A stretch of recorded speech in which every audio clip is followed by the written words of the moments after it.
Hey, what's going on, Washington Football X? It's your boy Rod, and we are back with Pod 70. I got the homies Steve and Phil with me tonight, and we'll be joined by a guest later on this evening. But before that happens, Phil, of course, we're going to let him introduce the pod. So, Phil, take us away, brother. Washington Football Addicts pod number 70 in honor of the great number 70, Sam Huff, middle linebacker for the Washington football team, formerly the Redskins, from 1964 to 1967, and then again in 1969. Was traded to us from the Giants. Their head coach, Ali Sherman, pretty much was just doing a fire sale of all the defensive players.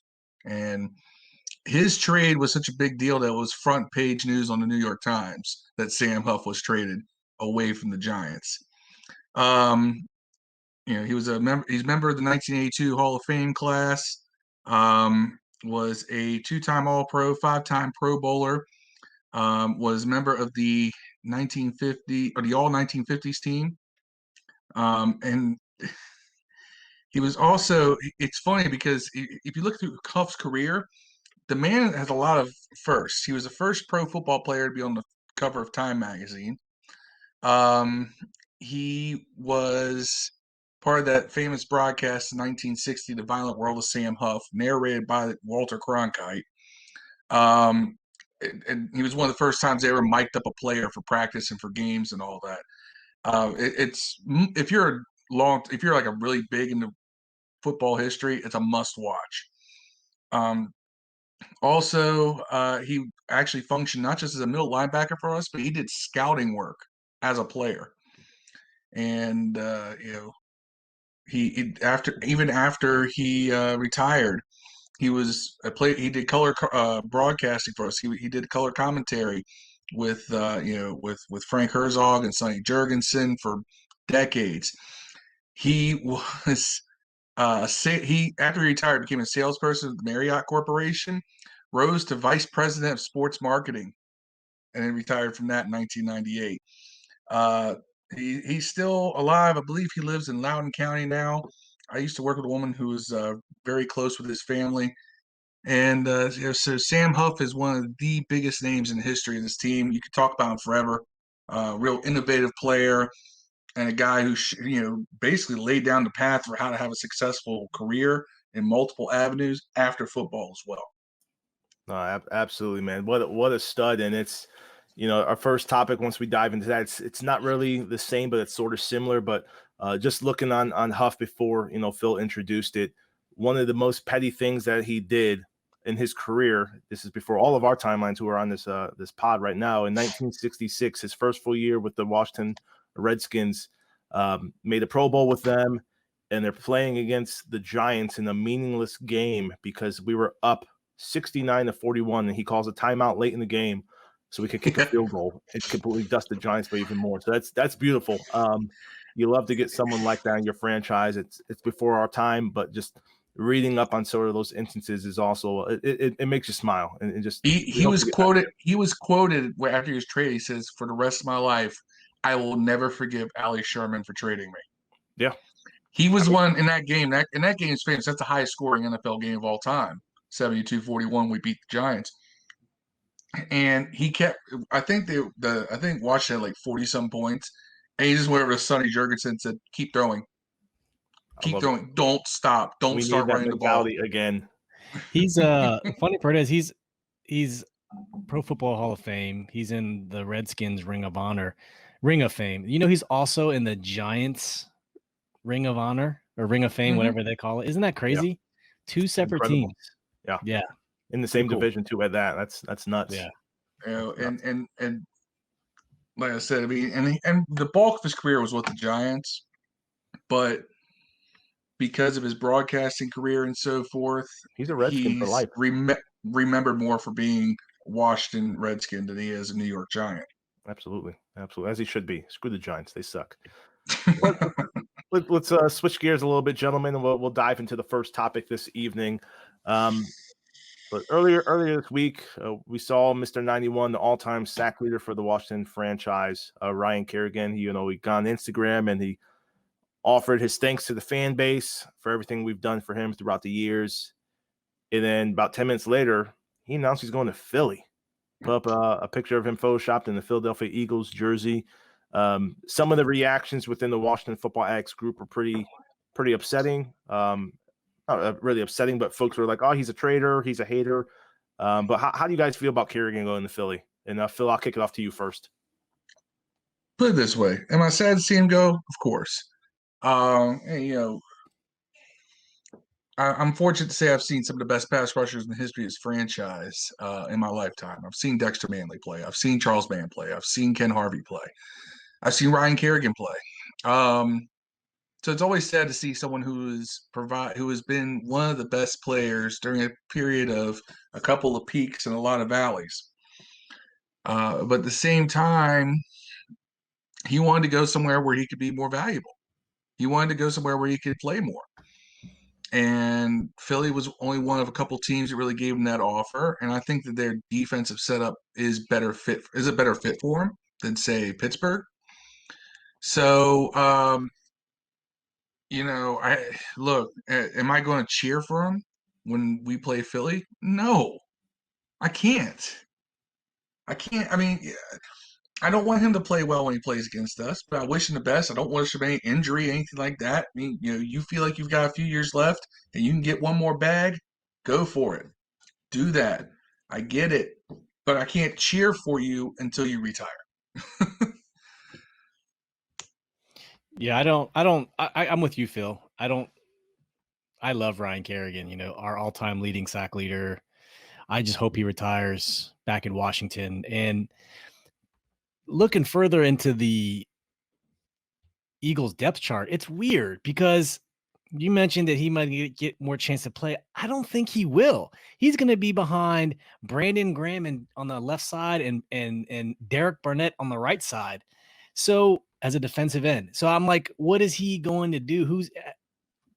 Is he going to really get more playing time? Or from what I read, it just made it sound like the team was clear that they're not going to re-sign him at all. And then there was some talk that the door was slightly open and it just disappeared. So I'm a little bummed. He's such a character guy. He's that guy you want in the locker room. I wish he was a little more vocal as a leader, but he seemed like a very good follower and very good locker room guy. But wish him the best, except for 2 games a year. I don't know if Rod's going to give him that hex. We'll see if it's a little early, so we'll have to see. I won't. I mean, I don't want him to do well when he plays us, Steve. It's funny you say it because, Dev had put something in the group jokingly about, Hainsworth, unrelated topic. And people are like, you're a piece of shit. I'm like, dude, I didn't say anything. Like, Dev is joking. But no, I'm not going to hex Ryan Kerrigan. I don't foresee him starting for Philly either. And like you said, you just named 2 phenomenal players that he's backing up. A situation I believe to be similar to Washington. I don't believe that he's going to a contender. So that's what was surprising for me. I think the Steelers were looking at him and Philly, and I'm not sure who the third team that he was linked to. Cincinnati. So really the Steelers probably would be the only one, but I guess time will tell. Out of the 3 teams though, Cincinnati's not going anywhere. Philly's not going anywhere either, but Philly runs a 4-3. And I think he wants to be a hand in the dirt defensive end. I don't think he wants to be a stand-up linebacker. And Pittsburgh runs a 3-4. And I don't think he wants to be an outside linebacker anymore. Nor should he be. Yep, no, definitely. Well, Ryan Kerrigan, we received your message. We look forward to playing you later on this year. And hopefully you have a good career, close out your career in Philly. But like Steve said, hopefully you do come back. But Addicts, we're going to take a quick break, and we'll be joined with our special guest to join us for the rest of the pod, Manny Chokuba.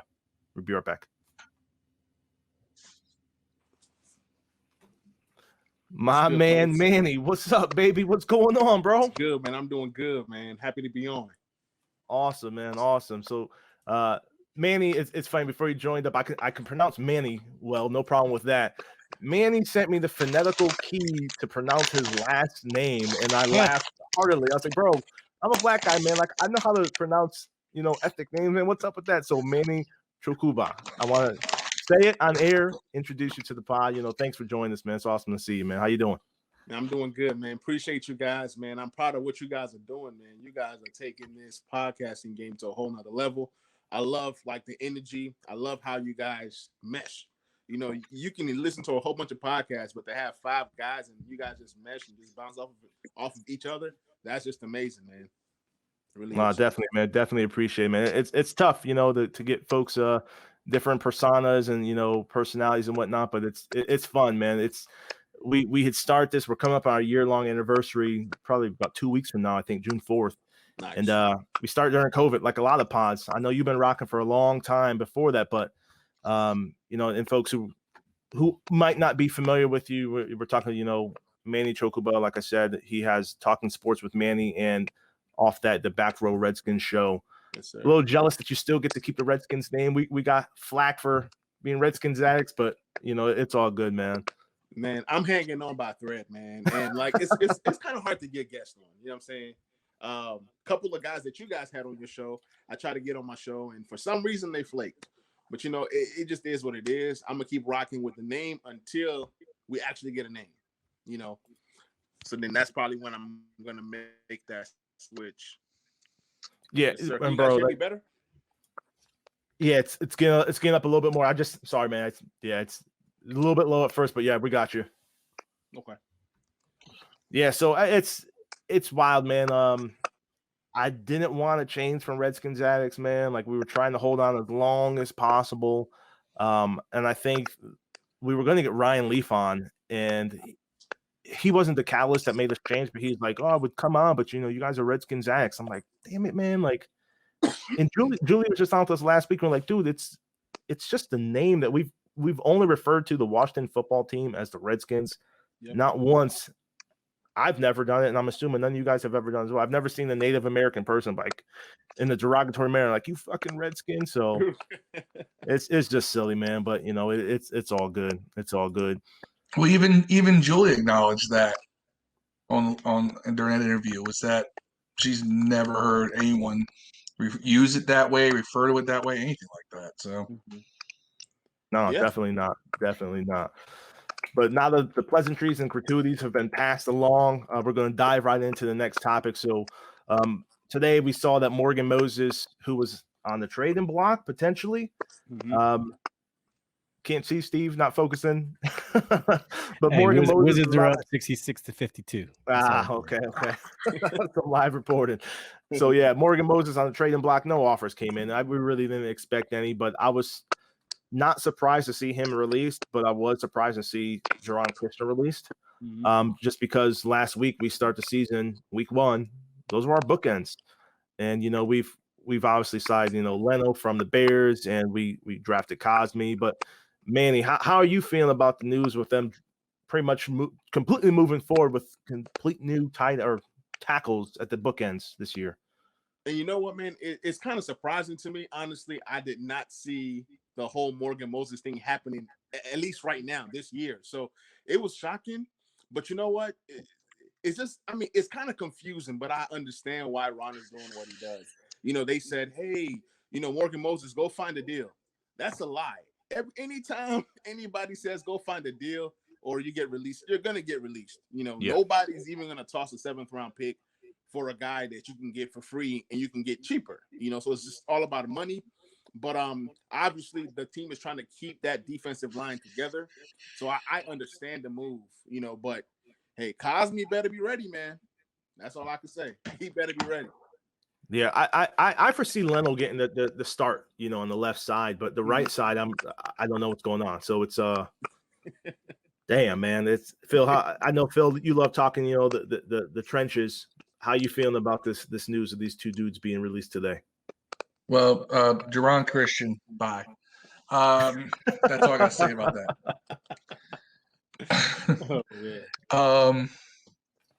Well, okay, there we go. I lost y'all for a second. Morgan Moses is interesting because before last season, everybody, you had a real split in the fan base before last season. There was people who thought he was really good, and there's people who thought he was trash. And you had a couple people like me who were like, the truth lies somewhere in between. Yeah. Last season, he started off the season really well. The first several games of the year last year were probably the best football he's ever played. And then he kind of regressed back to being the B- B player that he's always been. Someone, Derek Manning, said to me today that they thought that Morgan was a top 10 right tackle in the league. Hmm. Morgan Moses is not a top 10 right tackle. He's somewhere between, I haven't sat down and listed them all and really done it, but off the top of my head, I put him somewhere in the middle. He's around 12 to 14 to 20. He's somewhere in that range. Is he good? Yes. Was he affordable? Yes. I mean, his contract wasn't, anything insane. But if you can replace him with somebody who can give you equal production, maybe less flags over an extended period of time, why not? I wouldn't necessarily say that this gives Leonard a left tackle position, because the original plan for Cosme was left tackle. I think that there is a chance that Leno can play the right side, because he did start his career on the right side. He moved to the left. So he can play both sides. Cornelius Lucas can play both sides. Samuel Cosme is expected to be able to play both sides. What's Ron's favorite thing? Position flex. He likes guys who can play multiple positions. Morgan Moses showed he could do that, but I think Morgan, his contract was coming up, at the end of this season? Or was it next season? Is one of the two. I think he was wanting to get some of that, Trent Williams type of money, and he's not a Trent Williams player. I have a suspicion that has a lot to do with it. He wanted big money now. He wanted to renegotiate for a bigger contract now. Mm-hmm. And I don't think he's deserving of anything near Trent Williams' money. And I don't think Ron or anybody else in the organization felt that way either. We have so much depth at tackle that Morgan Moses leaves, and I'm not sweating it at all. Yeah, Steve, do you agree with Phil? Do you think that he's more of a 10 to 20 guy? I think arguable. As much as we screamed his name on the game day, and that mofo was offsides every single play. The sweet science folks want to call it technique, that he would just time the ball. No, that dude was offsides every play, and it just rarely got called. But PFF had him ranked the 18th tackle from 2020, 18th, and you're talking left tackle and right tackle. They don't split it up by side. He's 18th ranked tackle. Now his pass blocking was much lower than his run blocking, but sad to see him go. It's funny because he was always a media favorite. He was always a locker room guy. People loved talking to him. He was always about team first. But when Ron came in, he was all about, hey, Trent, go get yours. It's all about, I don't know if that rubbed Ron the wrong way or whatever, but I agree with Phil. Like, I think they didn't want to make the same Sheriff mistake where he's going to be due that money next year.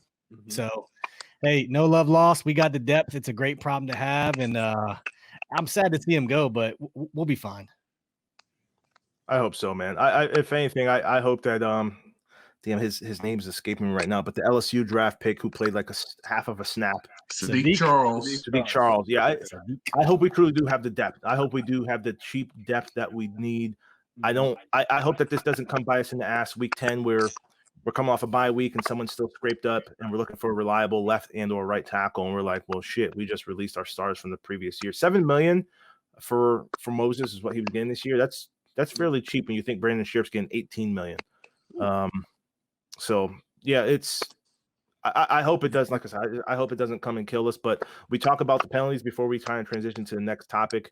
I'm looking at the PFF stats. He only had 6 penalties last year. So it's weird that you always remember the bad. The bad always outweighs the good. But last year was his best year ever. It really was. Yeah. Well, question for you guys. Yeah. What will they do with that $7 million they just freed up? Now with Geron Christian too, I don't know how much more that frees up. Defensive lineman. Allen, I think, is first up. Yeah, I saw a tweet from Ben Standig, and he was talking about that the cap is like right around 22 million, maybe close to 23 million. So, Jonathan Allen, they're trying to get that deal done before training camp. So, I mean, he deserves it too. We want to see progress. Because like right now, it's kind of hard to trust Ron. Like, Ron, what you doing? No one knows what he's doing. So us as fans, we're like, okay, Y'all don't let go of some people. We got some money. We want to see some extensions get done now rather than later. Yes, and free agency is exciting when you look at adding new pieces, but I think free agency's gone. We're now looking to extend our homegrown talent, and that's something we haven't done for the past 2.5 decades. So, Right. I want to see homegrown guys get rewarded for playing well. And John Allen he wears a captain patch, deservingly so. He plays extremely well for us. If he's the first up to get extended, extend him now. Maybe you can get some sort of homegrown discount.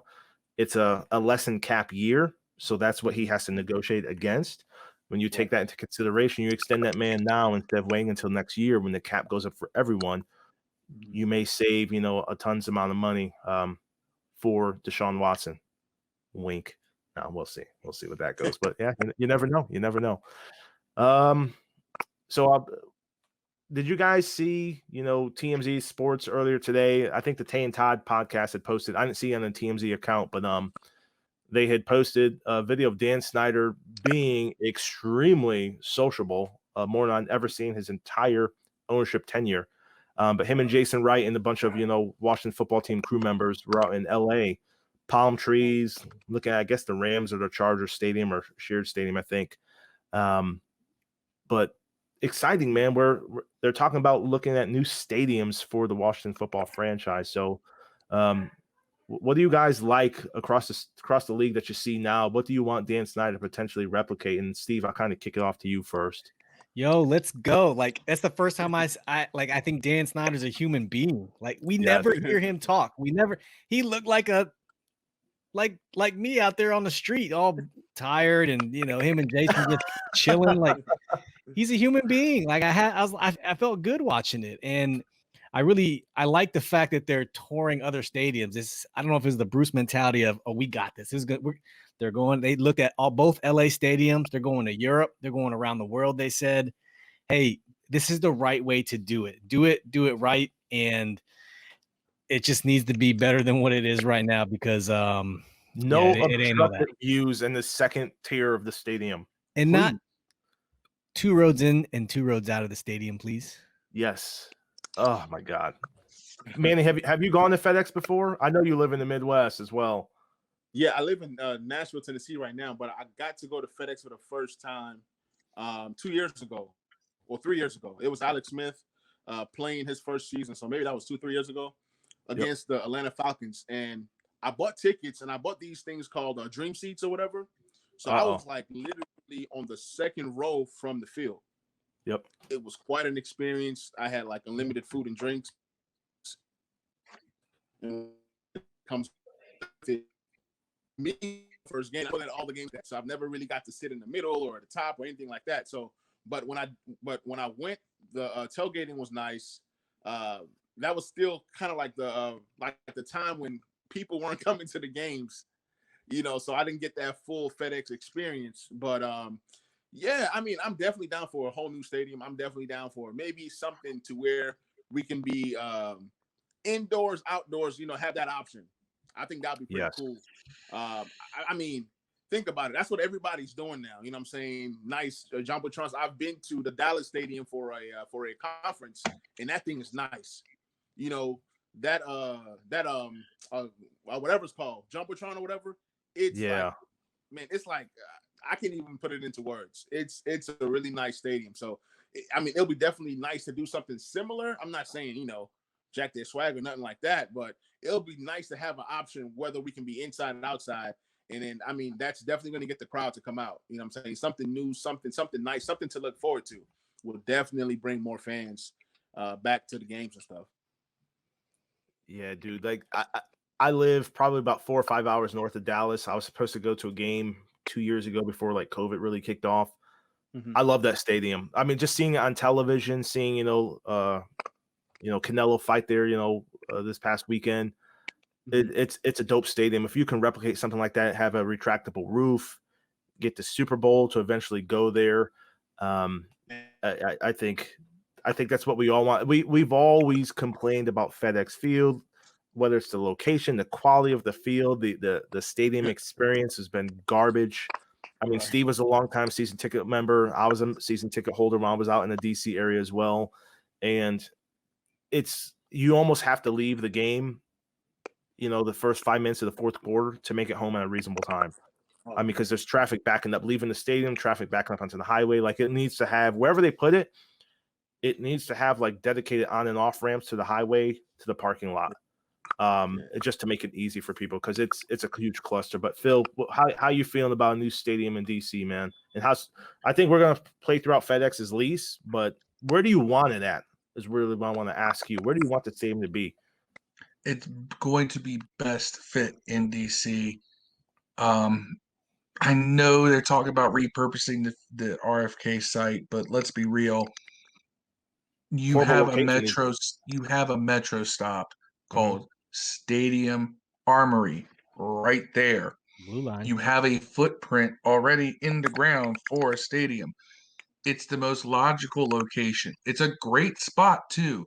Those camera shots, if you look at those pre-FedEx Field days, those camera shots of the DC skyline outside the stadium, you got the Capitol, you got the Washington Monument right there behind RFK, were fantastic. It makes for good optics on TV. I honestly wouldn't. I don't know if I want to go Dallas style, because Dallas has a massive stadium. The last thing this area needs is another 85,000 seat stadium. RFK was great because it was intimate. If you want to create that on the field fan to game experience, and why that stadium was loud, it was because everything was right on the field. When they when baseball left, they expanded the seating right to the field, and there was not much space. You were there. I've been to games at RFK. There wasn't a lot of distance from the field to the fans, and I think that's something that they need to keep in mind. Another thing they should look at is, I think, what's the stadium in Houston? NRG. I think that would be a better look, just because the fact is it's small. It's 72,000 seat stadium. Yeah. You go something like 65, 70,000 seats, leave it at that. You don't need to be the biggest. That was why we got FedEx in the first place, because Jack Kent Cooke won the biggest stadium in the league, the most fans. You need to have the best, most state-of-the-art facilities, state-of-the-art field. I'm glad to hear that we're redoing the entire turf. That will, quote, last us to the end of the lease, which tells me this stadium is going to take some time to plan. But if Muriel Bowser wants to win some people's support going forward, to say they've got a deal in place to put the stadium back on the RFK's footprint on that plot of land, that would be the thing to do. I think it would bring people into the city. Look at the success of Capital One Arena / Verizon Center / MCI Center, and Nats Park, even Audi Field. All these stadiums and arenas inside DC are thriving. People like going into DC for games now. Wasn't always the case, but Nats Stadium is like that. The Nats Stadium is kind of like in the hood, though, bro. Like, not anymore. They completely redid that neighborhood. I mean, I was just stationed out there a couple years ago, man. 3 blocks south. You go to Fort Myer. It's son. It was crazy. Like, so I would it's leave, still on point. I would leave walk Fort through Myer there for like a month and would walk. Like, you're in uniform, or like we were in suits, so it was like business casual, but we were walking like through DC, and it was testy at times. Like, they were still building the Aldi Field for the MLS club out there, DC United. Yeah. And I get gentrification it's making its way there, and they're making it a little bit more user friendly, but at times, like, you're driving through there in broad daylight, and you're like, yo, my door's locked, because this is kind of crazy. So let me tell you something. That's more so when you go across the bridge to the other side of the Anacostia. Suitland Parkway. Then you got it. Then you're wondering where your piece is. Oh my God. Man.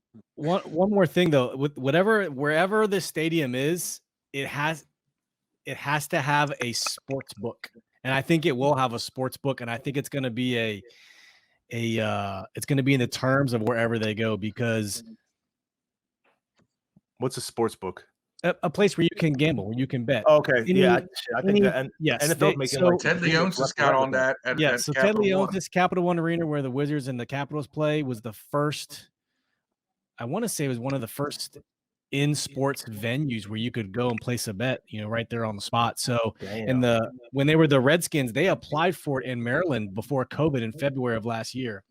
And then it just got derailed by the Maryland General Assembly, with COVID and stuff. So I believe that's Dan Snyder's intent is you can come here and you can gamble. You don't have to watch the game. You can just gamble.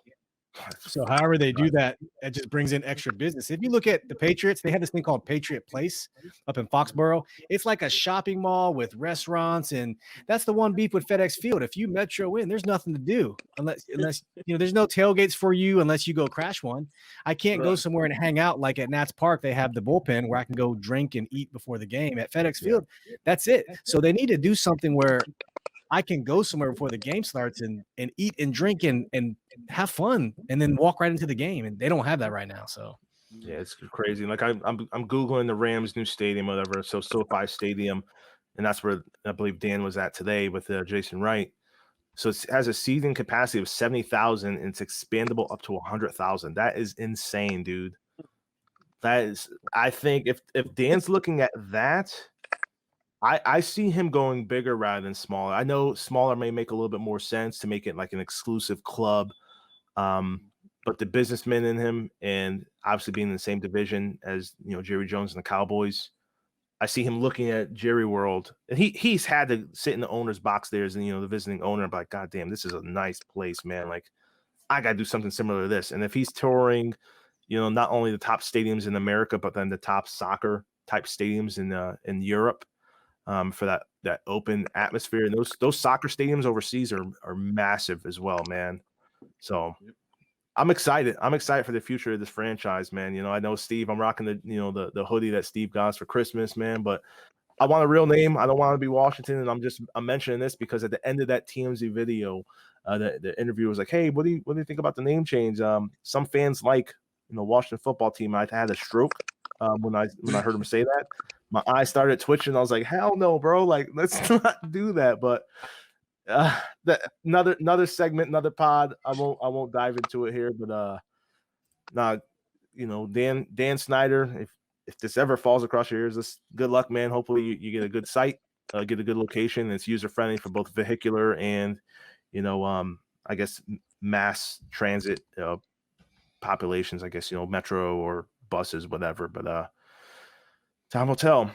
But Manny, so you're going to join I guess the first segment of this that I want to do moving forward to the regular season. So it's way too early, of course, but we're going to do enemy intel in reverse. So what we mean here is we're going to look at week 18, talk about the Washington football team versus the New York Giants, and we'll work our way backwards. So when we get closer to week 1, it will truly be more of a pregame look at who we're about to face the upcoming week. So we're going to start with the New York Giants.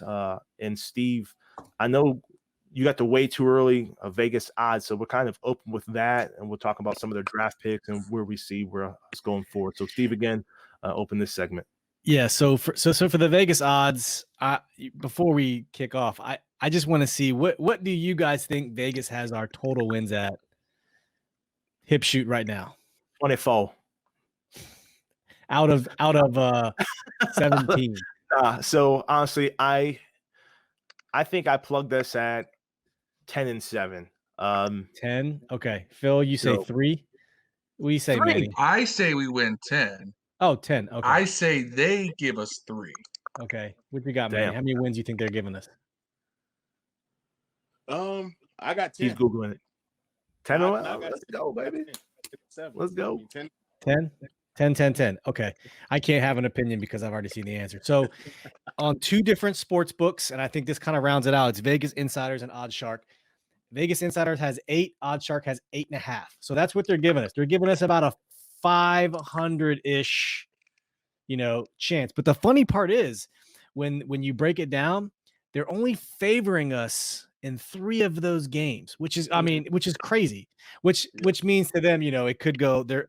The rest are going to be very, very close games. But if that, I know it's hard math to understand, but so they're thinking we're going to get 8.5 games, and we're only favored in 3 of those games. So the averages will make itself out, win or lose, and then we'll come out around 8 games. So weird record this year. So you can't be 500 anymore. So they are saying we will be,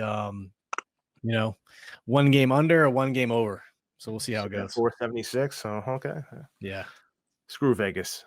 I don't even want to go there anymore. Let's cancel the Addicts trip to Vegas later this year. Let's not. I want to go there in December. It's going to be fantastic. We'll make it happen. I didn't even think it was going to come out at 8. I was thinking like 6, but that's good news to me. Man, I heard those tickets to Vegas. The games are like $500 nosebleed seats. Bro, we're probably just going to fucking tailgate in the Bellagio or something like that. Smart. I'm gonna just be a belligerent asshole. Like, I'm not paying that much. I told the wife, I said, listen, I'm going to Vegas, and she's like, okay, like cool, like, and I'm looking at tickets. She's next to me. She's like, damn, like you're paying for that. I was like, probably not. I said, we'll tailgate in the lobby somewhere in a fucking hotel. Mm-hmm. So yeah, I don't know. I'm not going to buy a million places in Vegas to sit. There's a million places in Vegas to sit and watch a game. I'm going to take a gamble here, Steve, I guess. So either the Raiders can do exceptionally well, and so can the Washington football team, and tickets balloon to 1,000, or they both suck. I go out there and get drunk with my friends in Vegas, and we go see a game for $60. So we shall see what will happen with the Washington football team with that. But Giants. So last year we finished 7-9. They were 6-10, right behind us. Philly tanked, and the Giants would have had the tiebreaker at 6-10. Equally horrible, equally great as us. Their biggest loss last year is Saquon Barkley. We knew that dude was a workhorse for them. And when he went down with that, was it a hamstring tear? I forget exactly what his injury was, but that definitely derailed their season. But looking at their draft picks, Kadarius Toney was linked to us. He got picked, at 20 by them. They got Azeez Ojulari, Aaron Robinson, kind of just rounding off their top 3 picks, wide receiver, edge rusher, and cornerback. So with that being said, as we look at, week 18 versus the Giants, Manny, how do you see us closing out the season? Are we going to be that 8-win team? Are we going for our 10th victory in this game, or how's it shape out for you? We make the playoffs or not. It's a big game. I have us. Well, I say that we need 4 wins in the division. We need to go 4-2 if we have any chance of making the playoffs. So it looks like we're going to split against the Giants, and I'm hoping that the last game is the game that we win. It's going to be a tough game. The Giants are a good team. The defense is nice. Obviously, we don't know what Daniel Jones is going to do, but it's a big game. I think it's win and you're in, or you win and you win the division. The division is going to be tighter than what people think. I think it's between us and the Giants, honestly. I don't see Dallas on the same level as the Giants and the Washington football team, just because of the defensive side of the ball. So it's going to be win, and you win that division and you get in. If you lose, you might need some help to get in with the wild card. So I got us for the win, making the playoffs. I hope so, but bro, I think I have a good, healthy heart, but I do not want a January 11th game, whatever the date is. I do not want week 18 to be a winning in game. God damn, I can't deal with that shit. Be great before that game, I hope. But I'm with you, man. It's crazy too, because I think we close out the season with 5 divisional games. Yeah, in the final 6 weeks. What that's is that nonsense. Whoever made that schedule, like, you fucking suck. That is bad. So win and you win. But Phil, do you agree with Manny? Is that a pivotal game in our season? Is that going to define what we do in year 2 under Rivera, or do we have the season wrapped up well in advance, and this is kind of a rest your starters type game? I don't think we're gonna have a rest your starters type game all season. I do. In my way too early predictions, I've been saying 10-7, 10-7, 10-7. I can see us going 10-7. I don't know if New York is the team that's going to be nipping at our heels so closely. Dallas, I think Dallas may be that team. Just because their offense will carry them. Regular season football, an offense can carry you to a really good offense can carry you to 7-8 wins. Mm-hmm. So Dallas may be that team that's nipping at us. So we have to win that game. Whether it be because the Giants or Dallas are one game behind us at like 7 or 9 and 8, whatever. But I don't know if the Giants are going to be the team that we have to beat for, the division title, or if we even necessarily be playing. We may secure it the week before. But is it a game we're going to probably need to win? Yes, if nothing else, for seeding purposes. We want to get to that 10 win. Plus, there's a certain respect that comes with being a double-digit win team. And there's a certain pride you can carry with that. I mean, look, we've had, since we won the Super Bowl, we've had 3 seasons where we've won 10 games. That's it. So I think that's kind of like a benchmark for these teams to hit that 10-win point. So there's a lot of reasons for that game to be important. But yeah. No, agree, Steve. How you feel about Week 18? Is it a win and you're in? You think we dominate these guys? What's up?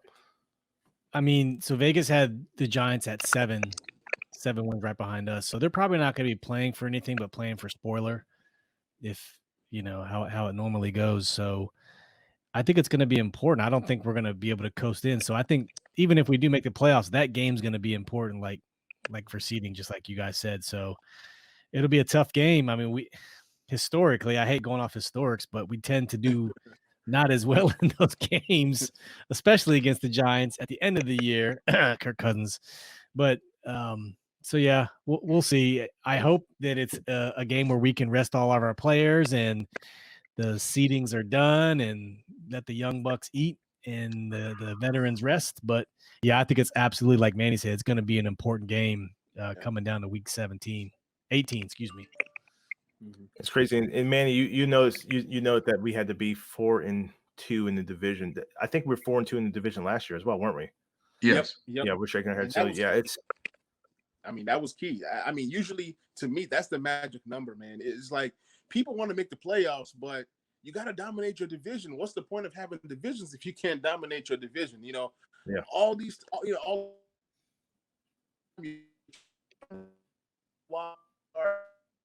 never some wins. I saw 10 wins that first year, and I don't think I've seen 10 wins again. 9-7, you get these 8-8s, and you gotta dominate your division to even have a chance. I mean, what's the point of playing football if you can't dominate your division? It's like we're in the worst division of football right now. If you can't dominate that, then what makes you think you can get that wild card or go play some of these big teams? So it all starts with our division. So those 5 games straight are all important. All important. No, it definitely is. And with that, I kind of want to transition back to the first round pick for the Giants this year, Kadarius Toney, that wide receiver out of Florida. Very electric type player, fairly small in the frame, but made a lot of highlight plays for Kyle Trask, opposite of Kyle Pitts. So with that game, if we're looking at week 18 and it's a win and you're in type of game, what does Kadarius Toney do against our Washington football team defense? And Steve, I'll kind of throw that to you first. Yeah, so Toney was mocked to us for, I want to say, at least the first half of all the mock draft madness. That dude's a human cheat code, man. He can return kicks, he can return punts. You throw screen to him, he'll break tackles. They hand the ball off to him. He kind of reminds me of a young Curtis Samuel, if you think about it. So he's going to be tough to stop. And if you notice our defense last year, we didn't do well with mobile quarterbacks. So that means a lot of quick action out of the backfield. And we didn't do that well. So I think we might, be challenged to check someone like Toney.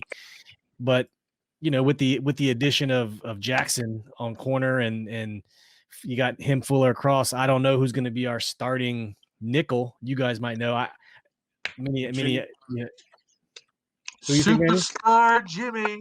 You think Jimmy? The People's Corner? It's got to be People's Corner. He's going to have the responsibility of checking Toney, and it's going to be tough. So that guy's good. I think Toney's going to do well. I hate that he went to the Giants, to be honest with you. Yeah, no, I do as well, man. I definitely was hoping that I would have liked him, but, we obviously went a different route. But, yeah, it's you're scared when you have, your opponent within the division that you have to face twice.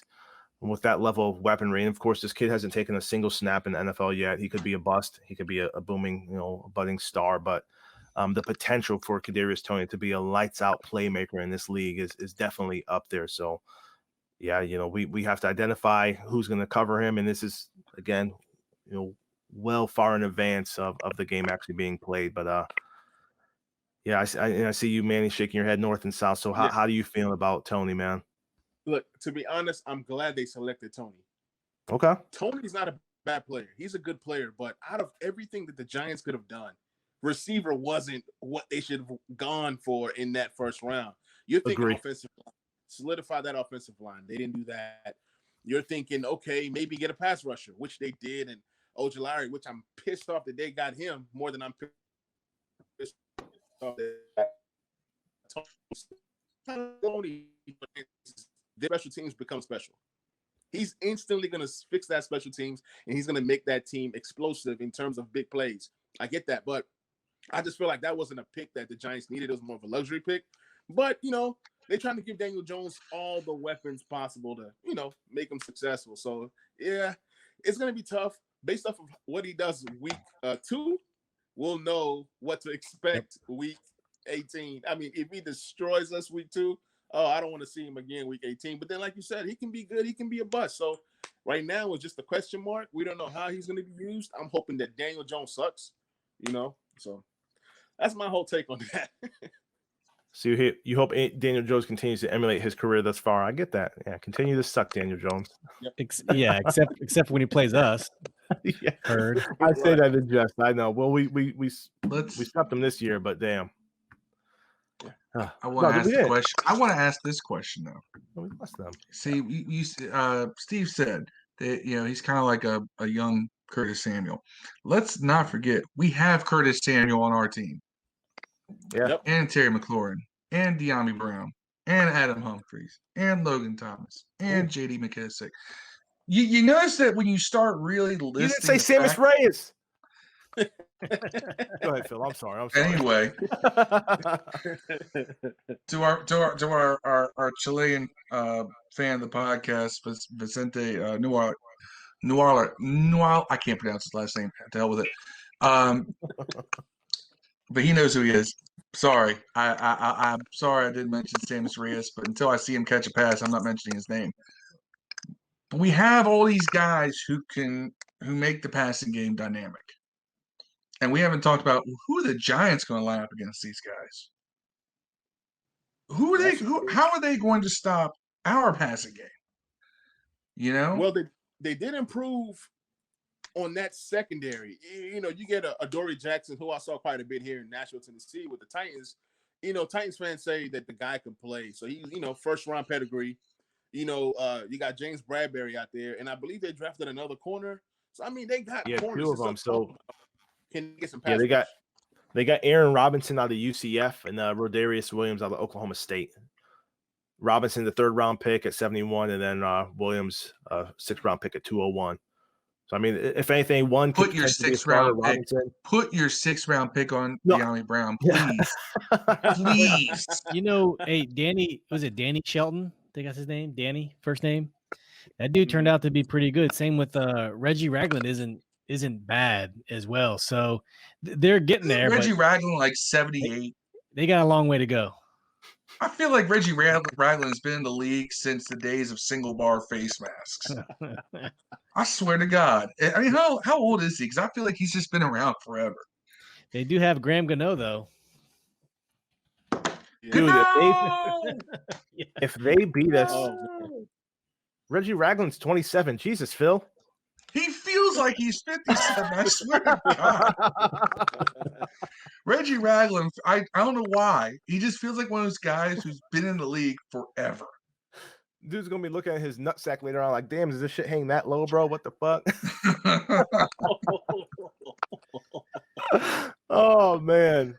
But, dude, if we lose week 18 to Graham Gano kicking like a game-sealing field goal, I will cry myself to sleep for the next month.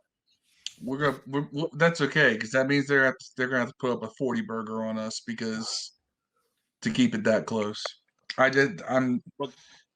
I see this offense doing big things against the Giants.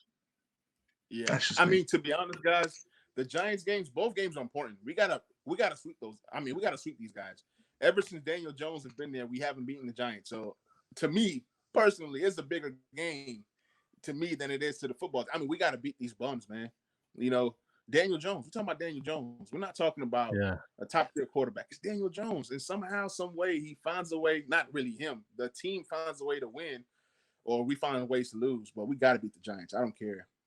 To me, that's You're right. And good teams, they beat the teams they're supposed to beat. And how many times have we not done that in the past? So that's a damn good point. Yo, that's crazy. So I'm looking at a Washington Football Wire USA Today article, and it's dated November 20th, 2018 or 2020, November 8th, 2020. But Daniel Jones at that time, in the article being written, he was 5-16 in the NFL with 4-0 record against the Washington football team. That sucks. That is. That's what I'm saying. He people say that he owns the team. He does, dude. He owns.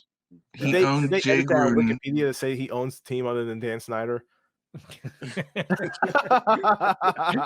Yo, the meme. That could be some good memes. Look in the owner's box. Oh my God, Danny Snyder. Oh Lord.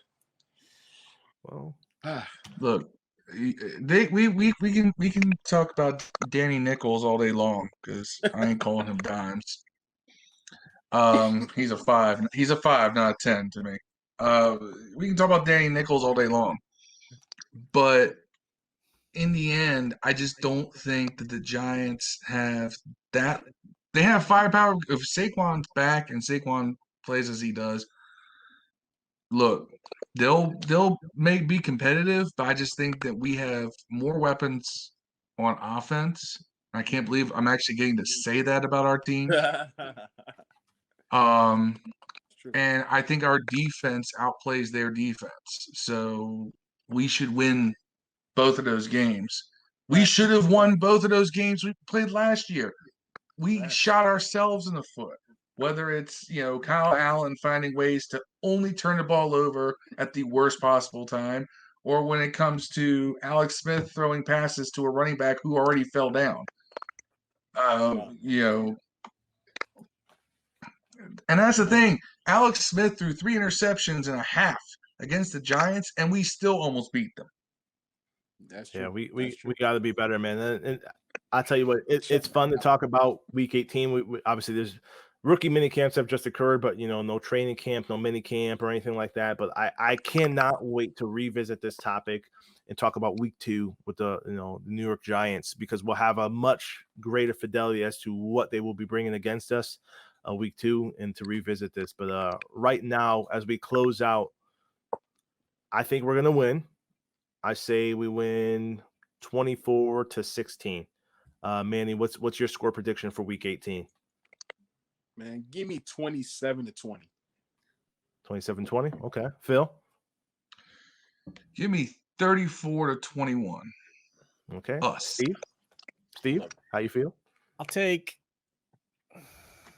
30-27. Washington. Okay, so Steve coming in hot with the 3-point spread once again. 4-0. So everyone in this pod right now, we're saying we will win Week 18 hands down, 4-0. So yeah, I'll take it, guys. It's it'll be a great way to start the new year and end the football season, and hopefully it leads to a an obvious playoff appearance for the Washington football team. But yeah, Pod 70 is wrapping up. Manny, once again, want to thank you for joining us, man. This is far overdue. Manny's been rocking with the Washington football / Redskins Axe for multiple years now. Mainly our Facebook group is so much larger than the Twitter. He's a day one. He's a day one. Yeah, day one type guy, man. And it's been cool, man, to watch your growth as well as a content creator for this team that we all love. We dove into the game, podcasting game and the YouTube game, past couple of months, but it's been a wild ride. It's always great to have guests on. It's always great to jump on someone else's show, talk with, players, executives, other fans, content creators. and you've always been one that we've admired from afar. So it's a blessing and honor to have you on with us, man. So we appreciate you, man. Appreciate you guys, man. And from and day hey, one, you guys never like, I just post stuff in the group without even asking. So I appreciate you guys allowing me to post in the group. I never asked, but you guys just treated me as family. You guys are like, hey, you know, this is my guy. So I appreciate you guys, and I appreciate everything that you guys are doing for the fan base. Yes, sir. I appreciate that, man. next time me and Dev are in Nashville though, back Manny. No, it's we're gonna plan, and I'm gonna be out. You know, it's don't worry. Just let me know when you guys are coming down. I want, because We're gonna do you're it the right. local. You got to show me where all the good spots are. Absolutely, man. I Because got me you. and Got you. Dev were wandering around downtown Nashville. Like, where do we go? I mean, I'm gonna take out the spots that's downtown and non-downtown. I'm not a downtown guy, but you know, there's spots all over. There's some nice sports bars, some nice wings. You know, you guys like wings. You guys like drinks. Don't worry. I'm gonna treat you guys right. I'm gonna show you guys where to go. We're gonna do it right the next time. I'm looking forward to that. Hey, so hold already. up, Manny. Before we close out, I always have to ask our guests this question: what is your fan story? Okay. How did you become a fan of this team? So I used to live in Landover, Maryland, Hyattsville, PG County. Grew up there. When I first came to America, I lived in DC for a couple years, and I lived in Maryland. So my dad put me on football. You know what I'm saying? Yeah, I watched basketball, watched football from afar, but you know, really didn't even understand the game. He's teaching me first down, teaching me this, teaching me that. So I became a fan that magical 1999 season with Brad Johnson, Stephen Davis, Skip Hicks. Those were my guys. Trey Johnson, LeVar Arrington. I can go on and on and on. And I just fell in love with the team. You know, so that's my fan story. And ever since then, I've been a fan of the team. And then I moved to Nashville because of my dad's job my sophomore year in high school. And it hurt. It hurt, but I've always been with the team. I've always loved the team. So that's how I became a fan, and I've never left, man. And I'm never going to leave. That's dope, man. I that's a good story. Definitely, I always love to hear the man. guests, man. That's dope. Yes, sir. That's awesome, man. Yeah, I love my PG County people. keep hailing, man. And you know, I live in Lansing, Kansas now. But I was just checking before you got on. I was looking at how far Bowling Green, Kentucky is, because I'm a huge Corvette fan, and obviously you're Tennessee, Kentucky, neighboring states. Yes, but I want to try to drive out there if possible, depending on how COVID restrictions go, if I can move with my kids and whatnot. But if I'm in town, whatever, I'm obviously going to look up Dev. I'm going to look you up as well, man. I would love to link up with you personally, man. Just have a beer and talk some bullshit. Absolutely, man. I'm all down for that. Awesome, man. Awesome. Yeah. Once again, fellas, fans, you know, we got Manny Chokuba on with us and talking sports with Manny in the Back Row Redskins show. So if you're listening to us, do yourself a favor. Definitely tune into his shows. He brings some heat. His YouTube shows are dope. I was chopping it up with him last week, and I'm inboxing. I'm like, yo, how do you do this? How are you reading the comments and all this other stuff? Because you all learn and you grow, and you lean on each other for support. And it's like I said earlier, man, it's dope to see your growth, and it's dope to see what you do for the fan base. So once again, thank you on behalf of the Washington Football Addicts for joining us tonight, and get back to your family and have some fun, man. All good. Absolutely. I'm going to be getting you guys on the show individually as well. I've gotten to LE. I got to get you guys and mix you guys up with some other guys.